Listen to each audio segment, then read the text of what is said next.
اور اللہ نے فرمایا ہے کہ دو دو معبود نہ بناؤ، معبود تو وہی ایک ہے، سو اے بندو مجھی سے ڈرتے رہو، اور جو کچھ آسمانوں میں اور جو کچھ زمین میں ہے سب اسی کا ہے، اور اسی کی عبادت لازم ہے، تو تم اللہ کے سوا اوروں سے کیوں ڈرتے ہو؟ اور جو نعمتیں تم کو میسر ہیں سب اللہ کی طرف سے ہیں، پھر جب تم کو کوئی تکلیف پہنچتی ہے تو اسی کے آگے فریاد کرتے ہو،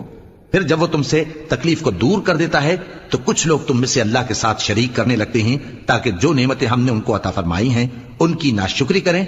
تو مشرکو دنیا میں فائدے اٹھا لو، پھر ان قریب تم کو اس کا انجام معلوم ہو جائے گا، اور ہمارے دیے ہوئے مال میں سے ایسی چیزوں کا حصہ مقرر کرتے ہیں جن کو جانتے ہی نہیں۔ کافرو اللہ کی قسم کہ جو تم جھوٹ باندھا کرتے ہو اس کی تم سے ضرور پرسش ہوگی۔ اور یہ لوگ اللہ کے لیے تو بیٹیاں تجویز کرتے ہیں، وہ پاک ہے، اور اپنے لیے بیٹے جو مرغوب دل پسند ہیں، اور جب ان میں سے کسی کو بیٹی کے پیدا ہونے کی خبر ملتی ہے تو اس کا منہ